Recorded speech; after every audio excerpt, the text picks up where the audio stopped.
Hello everyone, welcome back to MLT journey. I hope आप लोग अच्छे होंगे। तो आज हम बात करेंगे आरआरबी की रिगार्डिंग। आरआरबी 2024 में आपकी आने वाली है वैकेंसी, जो कि अपकमिंग पैरामेडिकल की वैकेंसी रहेगी। तो आप लोगों को ये पता होना चाहिए कि पैरामेडिकल में हमारा अभी तक पिछला रिकॉर्ड क्या रहा है, क्योंकि उसी बेसिस पे आप लोग लगा के बैठे हो कि हमारी सीटें इसमें कितनी आएंगी, 100 आएंगी, 200 आएंगी या एक आएंगी। तो टोटल इसमें कितनी सीटें आएंगी? टोटल मेरे पास इसमें 4 नोटिफिकेशन है, उसके बारे में मैं बात करूँगा। आज हम लोग 2024 में हैं और इससे प्रीवियस 2019 में वैकेंसी आपकी निकल चुकी है, और उससे पहले 2014 में, और एक 12 का नोटिफिकेशन है, और उसके बाद हमारे पास एक 10 का भी नोटिफिकेशन है। तो इसमें वैकेंसी निकल चुकी हैं, और कौन कौन सी इसमें पोस्ट निकलती हैं उसके रिगार्डिंग हम बात करेंगे। तो जो भी हमारे साथ नए जुड़े हों वो हमारा चैनल ज़रूर सब्सक्राइब कर लीजिएगा, अगर आपके लिए इन्फॉर्मेटिव वीडियो लगे। क्योंकि पैरामेडिकल में जो करियर होता है तो उसमें आपको ये क्लियर होना चाहिए कि हमारी इसमें पोस्ट आएगी भी कि नहीं आएगी। तो हम इसी बारे में आज बात करेंगे, क्योंकि इसमें लोग कैंडिडेट कहते हैं ओटी की पोजीशन आएगी नहीं आएगी। तो ओटी की वैकेंसी इसमें नहीं आई है अभी तक, और मे भी आ भी सकती है। बट अभी तक जो 4 साल बीते हैं उनमें 4 साल के करियर में आपको देखने को नहीं मिली। टोटल 24 चल रही है, तो 10 से अगर हम लगा के चलें 14 साल में ओटी की वैकेंसी अभी तक नहीं आई है। ठीक है, तो हमारे लिए कौन कौन से रीज़न देखने को मिलते हैं, तो अभी मैंने प्रीवियस अपनी एक वीडियो में बात करा था। हमें टोटल एक नोटिफिकेशन में 19 रीजन देखने को मिले थे, और अपडेटेड जो 19 वाली वैकेंसी थी उसमें 20 रीजन देखने को मिले थे। तो अभी मैंने वेबसाइट चेक की थी, उसमें हमारे 20 ही रीजन आ रहे हैं। तो मैं आपको फिर से बता दे रहा हूँ कौन कौन से रीजन हैं। जैसे कि अहमदाबाद है, अजमेर हो गया दूसरा, तीसरा इलाहाबाद, चौथा भोपाल हो गया एमपी का, पाँचवा उड़ीसा का भुवनेश्वर हो गया, बिलासपुर हिमाचल प्रदेश में है छठा, फिर सातवां चंडीगढ़ है, आठवां चेन्नई है, गोरखपुर नमा हो गया, गुवाहाटी हमारा हो गया जो कि असम में है, दसवां, और 11वां है हमारा जम्मू और श्रीनगर, और 12वां है कोलकाता, 13वां है हमारा मालदा, और 14वां है मुंबई, 15वां है हमारा मुजफ्फरनगर, 16वां पटना, 17वां रांची है, और 18वां हमारा सुकीर्दाबाद है, 19वां सिलीगुड़ी है, और 19वां जो अपडेटेड था 2019 वाले नोटिफिकेशन में वो हमारा तिरुवनंतपुरम था। ठीक है, और यहाँ पर अदर वेबसाइट भी बता रखी हैं। यहाँ पर SC ST OBC का सर्टिफिकेट, डिक्लेरेशन इनकम हो गया, सर्टिफिकेट वगैरह होते हैं। तो वो बता रखे हैं कौन कौन से हमारे होते हैं इसमें सर्टिफिकेट। ठीक है, और देख सकते हैं भारतीय रेलवे, इंडियन रेलवे की तरफ से ये। तो मैं अभी आपको नोटिफिकेशन भी दिखाऊंगा, प्लस मैं खुद आपको बताऊंगा कौन कौन सी वैकेंसी इन 4 साल में निकली भी है, नहीं निकली, और टोटल कितनी वैकेंसीज हमारी अभी तक निकल चुकी है उसके बारे में। तो उससे पहले आप ये देख लीजिए कि यहाँ पर दिया हुआ है सेंट्रल वर्क 2010। तो 2010 में हमारी असिस्टेंट लोको पायलट टेक्नीशियन, तो इससे हमारा लेना देना नहीं है। हम पैरामेडिकल कैटेगरी में अपना करियर देख रहे हैं। तो 2010 में आपको पैरामेडिकल कैटेगरी में 6 नंबर का ये देखने को मिल रहा है। तो एक वैकेंसी आपको नोटिफिकेशन 2010 में आ चुका है। ठीक है, उसके बाद में आप देख सकते हैं 10 के बाद में हमें देखने के लिए ये मिलता है 2012 में दूसरा नोटिफिकेशन।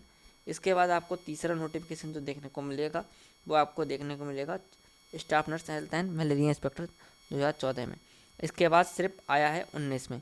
ठीक है, तो अपडेटेड है, टोटल 4 साल का ये, उसी के बारे में हम बात करेंगे। ठीक है, हम चेंज करके आपको दिखा देते हैं इसमें। देखिए 2010 का कुछ नोटिफिकेशन इस प्रकार से था। इसमें हमें डेट उन्होंने पब्लिश किया था 13/3/2010 को, और क्लोजिंग इसकी हुई थी 13/4/2010 को। ठीक है, इसकी, और यहाँ पर देख सकते हैं आप, यहाँ पर स्टाफ नर्स दिया हुआ है तो आपको प्रूफ मिल गया है। इसके बाद 2012 का भी आप देख लीजिए, इसमें आपको डेट देखने को मिली थी 13/10/2012, अब 12/11/2012 तक इसमें फॉर्म भर सकते थे, और इसकी एग्ज़ाम डेट भी इन्होंने क्लियर कर दी थी 24/2/2013। ठीक है, तो आप टोटल इसमें 4 महीने का उन्होंने वक्त लिया था एग्ज़ाम के लिए। इसके बाद बात करते हैं तीसरे नोटिफिकेशन की, जो कि हमारा 2014 में आया था। इसमें आप देख सकते हैं ये भी स्टाफ नर्स है, ये प्रीवियस वाला मैं दिखा देता हूँ, इसमें भी स्टाफ नर्स दे रखा है। सबसे ज़्यादा वैकेंसी आपको स्टाफ नर्स में ही देखने को मिलती है। ये नोटिस पब्लिश हुआ था आपका 1/11/2014 को, और इसमें क्लोजिंग डेट थी आपकी 1/12/2014, और डेट ऑफ एग्ज़ाम थी इसमें 8/2/2015। तो 2015 का भी इसे नोटिफिकेशन, हम 2015 की रेलवे की वैकेंसी बोलते हैं तो उसी को बोलते हैं। नेक्स्ट हमारे पास 2019 की जो वैकेंसी थी पैरामेडिकल की, आप देख सकते हैं इसमें हमारी पोजीशन निकली हुई थी 1937 के करीब। ये भी आपको देखने को मिल रहा है। यहाँ पे पब्लिश हुआ था ये 2019 में 23/2 को, और पब्लिकेशन ऑफिशियल वेबसाइट 4/3/2019 को आ गया था। ओपनिंग हो गई थी 4/3/2019 को, और इसका जो ऑफलाइन पेमेंट हुआ था 4/4/2019 को हुआ था। CBT इसका एग्ज़ाम हुआ था 1 जून 2019 को हुआ था। ठीक है, तो इसमें भी उन्होंने 2 मंथ के करीब वक्त ले लिया था। तो आइए शुरुआत करते हैं अपनी इस वीडियो की। यहाँ से ही चालू कर देते हैं, ठीक है, एक क्लियर पेज लेके, जिससे कि आपको कोई दिक्कत ना हो, ना ही हमें हो। तो टोटल हमारी जो वैकेंसी अभी तक निकल चुकी हैं, 2019 में जो हमारी वैकेंसी निकली थी, तो 1937 वैकेंसी आपके लिए देखने को मिली थी। उसी के साथ साथ आपके लिए 2014 में जो वैकेंसी हमारी निकली थी, सिर्फ 946 वैकेंसी निकली थी। और 2012 में हमारी जो वैकेंसी निकली हैं, सिर्फ 825 वैकेंसी निकली हैं। और इसके बाद में 2010 में आपको जो वैकेंसी देखने को मिली हैं, सिर्फ 1169 वैकेंसी आपको देखने को मिली हैं।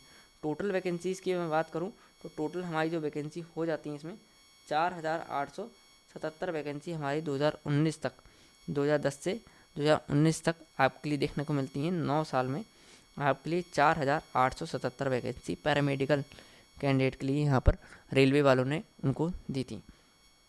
नेक्स्ट इसमें आप देख सकते हैं, अब हम बात करेंगे कि कौन कौन सी पोजीशन निकलती है, क्योंकि ज़्यादा टाइम हम बेकार ना करते हुए, क्योंकि आपका भी टाइम इंपॉर्टेंट है और मेरा भी इंपॉर्टेंट है।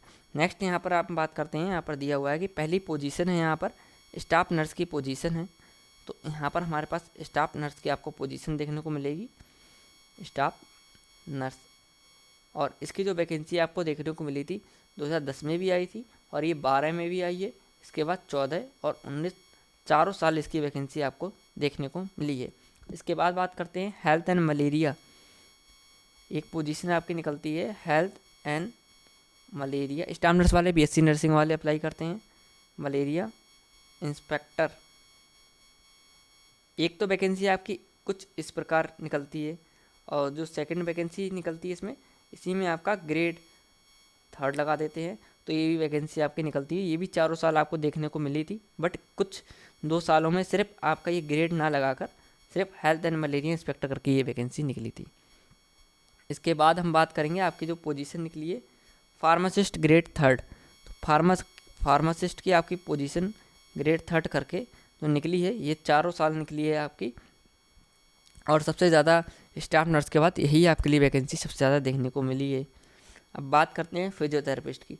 तो फिजियोथेरेपिस्ट में भी करियर आपका बहुत अच्छा रहेगा। इसमें फिजियोथेरेपिस्ट की पोजीशन आपके लिए चारों साल देखने को मिली है। इसके बाद बात करते हैं हम, एक पोजीशन आपको देखने को मिलेगी इसमें लैब असिस्टेंट की पोजीशन, लैब असिस्टेंट। और यहाँ पर डैश करके आपका सेकंड लिखा होगा। यहाँ पर जो वैकेंसी आपके लिए देखने को मिली है, चारों साल आपकी वैकेंसी है, 10 में भी है, 12 में भी है, 14 और 19, इन चारों साल आपको वैकेंसी देखने को मिली है लैब असिस्टेंट ग्रेड 2 की। भले ही इसमें वैकेंसी कम आई, इसमें 25 वैकेंसी 22 वैकेंसी ऐसे करके वैकेंसी आती है अक्सर। वो मैं एक वीडियो बनाऊंगा सिंगल, उसमें आपको बता दूंगा। सिर्फ वो लैब असिस्टेंट वालों के लिए ही होगी, ठीक है, और टेक्नीशियन वालों के लिए होगी। तो अलग अलग करके वीडियो बना दूंगा, जिसमें कि जिस कैंडिडेट जिस पोस्ट का है सिर्फ उसे वही वीडियो देखने की ज़रूरत पड़े, ना कि सब पोस्ट की वीडियो देखने की ज़रूरत पड़े। अब बात करते हैं, एक पोजीशन आपको देखने को मिलेगी, आपको 2 नाम मैं बताता हूँ। एक नाम है आपको आइडियो मैट्रिक्सियन, और हो गया आपका एक आइडियोलॉजिस्ट। एक आपको पैरामेडिकल में ये पोजीशन देखने को मिलेगी, और उसके साथ में आपको लिखा हुआ मिलेगा कम स्पीच थेरेपिस्ट, एक सेकेंड, स्पीच थेरेपिस्ट लिखा हुआ मिलेगा। तो आपको ऑडियोमेट्रिशियन की जो वैकेंसी है आपको ये देखने को मिली थी, सिर्फ 2014 में ये वैकेंसी आपके लिए देखने को मिली है। 14 के बाद आपके लिए जो आइडियोलॉजिस्ट वाली वैकेंसी थी 10 में वो देखने को मिली थी आपके लिए, और ये वाली होगी ऑडियोमेट्रिशियन करके। और उसके बाद आपको 2012 में भी वैकेंसी आइडियोमेट्रिशियन की देखने को मिली थी। इसके बाद सिर्फ स्पीच थेरेपिस्ट करके एक वैकेंसी आई थी आपकी, वो आपके लिए सिर्फ 2019 में देखने को मिली थी। उसमें ना आइडियोलॉजिस्ट था, ना ही ऑडियोमेट्रिशियन था। अब इसके बाद हम बात करेंगे, आपको देखने को मिलेगी सबसे अच्छी इन्फॉर्मेशन लैब सुपरिटेंडेंट ग्रेड 3 की पोजीशन आपको देखने को मिलेगी। इसमें भी आपकी पोजीशंस मैंने देखा है इसमें अच्छी निकली हैं, और 100 प्लस ही पोजीशन निकली हैं, कभी 200 प्लस भी वैकेंसी देखी थी मैंने, इसमें निकली है। तो टोटल ये वैकेंसी हमारी चारों साल देखने के लिए मिली थी। और लैब असिस्टेंट और लैब टेक्नीशियन से सबसे ज़्यादा ये वैकेंसी आपके दोनों में से ज़्यादा वैकेंसी लैब सुपरिटेंडेंट में देखने के लिए मिलती है। और जितनी भी वैकेंसीज हमारी रेलवे में निकलती हैं, पैरामेडिकल का करियर होता है, इसमें फ्रेशर वैकेंसी निकलती है, पहले के लिए कर देता हूँ आपके लिए। अब बात करते हैं, आपके लिए नाम देखने को मिलेगा रेडियोग्राफर और एक्सरे टेक्नीशियन। तो ये जो वैकेंसी हमारी है, तो एक्सरे टेक्नीशियन करके तो आपकी सिर्फ 2012 में निकली थी, और आपकी रेडियोग्राफर चारों साल निकली है, और चारों साल में आपकी 2012 में एक्सरे टेक्नीशियन करके अलग निकली है और रेडियोग्राफर करके अलग वैकेंसी निकली है। तो इसका मतलब आपके लिए 2 वैकेंसी में उन्होंने मौका दिया था 2012 में। नेक्स्ट बात करेंगे आपसे, हीमोडायलिसिस करके आपको एक वैकेंसी देखने को इसमें मिलेगी। हीमो डायलिसिस टेक्नीशियन करके एक वैकेंसी आपको देखने को मिलेगी। ये चारों साल वैकेंसी निकली है, और किसी 1 ईयर में आपका सिर्फ डायलिसिस टेक्नीशियन करके इसमें वैकेंसी देखने को मिली है, वो सिर्फ आपके लिए देखने को मिली है। ठीक है, नेक्स्ट बात करते हैं हम, परफ्यूजनिस्ट करके भी आपके लिए एक मेडिकल में वैकेंसी निकलती है। परफ्यूशनिस्ट करके आपकी एक वैकेंसी निकलेगी। ये सिर्फ 2010 में वैकेंसी आपकी आई थी, और उसके बाद सिर्फ आपको 19 में देखने को मिली थी। आपके 12 और 2014 में ये वैकेंसी नहीं आई है। इसके बाद हमें देखने को मिलती है इसमें कैथ लैब टेक्नीशियन। तो लैब टेक्नीशियन के लिए एक वैकेंसी ये भी देखने को मिलती है, कैथ लैब टेक की। तो ये वाली वैकेंसी सिर्फ 10 में आई है, 2010 में ये देखने को मिली, उसके बाद सिर्फ 2014 में देखने को मिली है। ये 12 और 19 में ये बिल्कुल भी वैकेंसी नहीं आई है। इसके बाद हम बात करते हैं, आपको पोजीशन देखने को मिलेगी इसमें ऑक्यूपेशनल थेरेपिस्ट की आपको पोजीशन देखने को मिलेगी, ऑक्यूपेशनल थेरेपिस्ट करके। ये वैकेंसी आपकी सिर्फ 2010 में आई है, 10 के बाद ये वैकेंसी रेलवे ने जारी नहीं करी है। इसके बाद आपको जो पोजीशन देखने को मिलेगी, एक लेडी हेल्थ विजिटर करके आपको ये पोजीशन देखने को मिलेगी। सिर्फ 10 में वैकेंसी आई है, इसके बाद में 19 में वैकेंसी आई है। सिर्फ 2 ही साल इन्होंने मौका दिया था, इसके बाद वैकेंसी इन्होंने 12 और 14 में ये वैकेंसी नहीं निकाली। अब बात करेंगे डाइटिशियन। तो डाइटिशियन की तो आपको पोजीशन देखने को मिलती है। इसमें मिनिमम आपकी जो वैकेंसी मैक्सिमम आपकी निकलती है 3 वैकेंसी या 2 वैकेंसी करके, ऐसे करके वैकेंसी मैंने देखी थी, और चारों साल ये वैकेंसी आपकी निकली है 10, 12, 14, 19 में। इसके बाद हम बात करते हैं, आपके लिए एक पोजीशन देखने को मिलेगी रिसेप्शनिस्ट की पोजीशन होती है हमारी एक पैरामेडिकल में, इन मेडिकल फील्ड में। तो फिर 2010 और 2012 सिर्फ 2 ही साल ये वैकेंसी निकली है आपकी, 14 और 19 वाले नोटिफिकेशन में ये वैकेंसी नहीं है। इसके बाद हम बात करेंगे, आपको पोजीशन देखने को मिलेगी डेंटल हाइजीनिस्ट की जो पोजीशन होती है, बहुत ही कम वैकेंसी निकलती हैं इसकी। अभी यूपी ट्रिपल वैकेंसी निकली हुई है, उसमें सिर्फ 500 करके कुछ फार्म पड़ा हुआ है। ठीक है, पोजीशन 238 ऐसी कुछ 200 प्लस पोजीशन है, और सिर्फ 500 फार्म पड़ा है, उसका अभी तक पेपर नहीं कराया है। अभी अच्छे खासे उनके 4-5 महीने से तो ऊपर हो गए हैं। नेक्स्ट बात करेंगे, इसमें डेंटल हाइजीनिस्ट की जो पोजीशन है आपकी, ये चारों साल देखने को मिलती है, बट सिर्फ 2019 में डेंटल हाइजीनिस्ट करके पोजीशन निकली है। बाकी आपको ओरल सिर्फ एक ही वैकेंसी मुझे देखने को मिला था, 1 साल सिर्फ। ठीक है, नोटिफिकेशन में। नेक्स्ट बात करते हैं, आपको पोजीशन देखने को मिलेगी इसमें डिस्ट्रिक्ट करके, एक डिस्ट्रिक्ट एक्सटेंशन एजुकेशन करके आपको एक पोजीशन देखने को मिलेगी, और ये वैकेंसी आपको चारों साल देखने को मिली है, तो इस बार भी देखने को मिल सकती है। अब बात करेंगे, आपकी एक वैकेंसी निकली है इसमें फील्ड वर्कर। ठीक है, तो इसमें नॉर्मली ग्रेजुएट वगैरह मांग लेते हैं, या 10th 12th होता है जो हमारा। ठीक है, तो ये वैकेंसी आपकी निकली थी फील्ड वर्कर की 2010 में, तो सिर्फ ऐसे ही करके निकली थी फील्ड वर्कर करके जो पोजीशन नॉर्मली निकलती है। बट जो 2014 में वैकेंसी निकली है, उसमें लिखा था मेल फील्ड वर्कर, तो सिर्फ उसमें मेल ही अप्लाई कर सकते थे, फीमेल अप्लाई नहीं कर सकती थी। अब इसके बाद करेंगे बात ईसीजी टेक्नीशियन की। तो ईसीजी टेक्नीशियन में जो आपको करियर देखने को मिलेगा 2010, 12 और 14 और 19, आपको चारों साल देखने को मिलेगा। बट जो 2012 का नोटिफिकेशन है, उसमें आपको ईसीजी टेक्नीशियन एक वैकेंसी और ईसीजी टेक्नीशियन एक, मतलब अलग अलग करके दे रखी थी। इसके बाद हम बात करेंगे वैकेंसी की। तो अब आपको देखने को मिलेगी एक पोजीशन लैब असिस्टेंट। मैंने ऊपर बात करी थी ग्रेड 2 की, ठीक है, लैब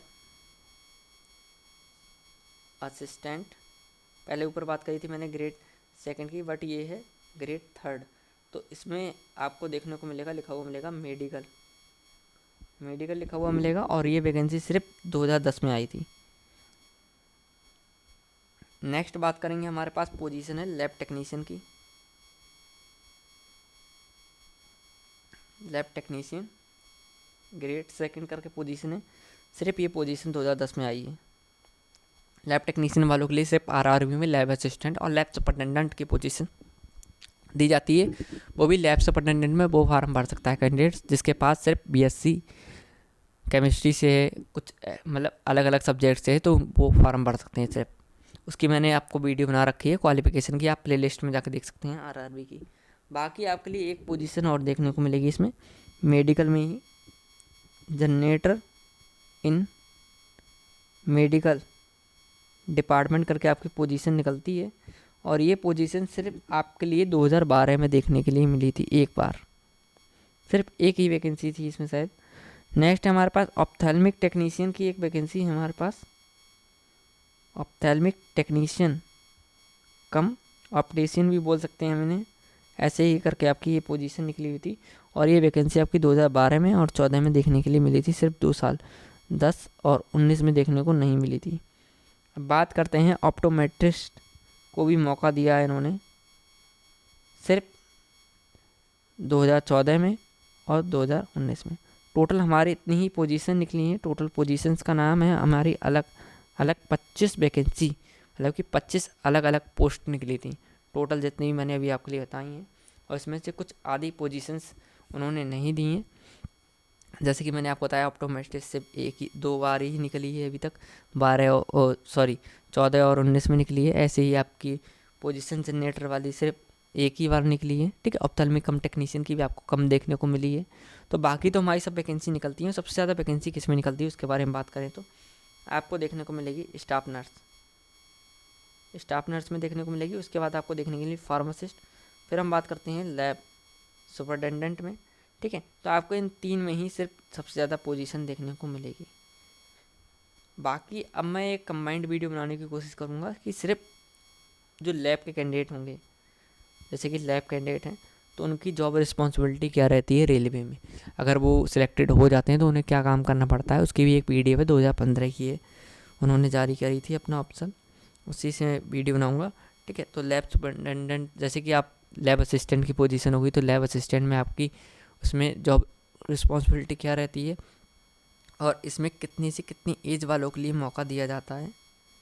बाकी इसमें क्वालिफिकेशन क्या रहती है, तो सिर्फ वो लैब वालों की होगी, ऐसे ही सेम फार्मासिस्ट की होगी, ईसीजी टेक्नीशियन की हो गई, एक्सरे टेक्नीशियन की होगी। तो बहुत सारी हमारी पोजीशन हो गई, जैसे कि cath lab technician, cardio technician, radiation की हो गई, आपकी डाइटिशियन की होगी, डेंटल हाइजीनिस्ट। तो इनकी 1 बाय 1 करके वीडियो बना दूंगा। बाकी अगर आपके लिए ये वीडियो इन्फॉर्मेटिव लगी हो तो हमारा चैनल ज़रूर लाइक करें, सब्सक्राइब करें, शेयर करें। मैंने आपके लिए टोटल बता दिया कि हमारी 19 में जो वैकेंसी थी 1937 पे, और 14 में वैकेंसी थी 946, और 12 में वैकेंसी थी हमारी 825, और 10 में वैकेंसी थी हमारी 1169। तो आप देख सकते हैं सबसे पहले हमारी 1100 कम कर देंगी, फिर बढ़ाएंगी, फिर बहुत ज़्यादा कर देंगी, ठीक है। टोटल जो वैकेंसीज़ का हमारा आंकड़ा था 4877 वैकेंसी थी, अलग अलग 25 पोस्ट निकली हुई थी। बाकी इन्फॉर्मेटिव वीडियो लगी हो तो हमारा चैनल लाइक करें, सब्सक्राइब करें, शेयर करें। और हमारा टेलीग्राम एक ग्रुप है, उस पर 3 के सब्सक्राइबर हैं, आप उस पर जुड़ सकते हैं। उस पर हम अपनी पीडीएफ वगैरह प्रोवाइड करवाते हैं। हमारे टेलीग्राम ग्रुप का नाम है MLT जर्नी 6675। वीडियो लाइक करे बगैर मत जाना। Thank you.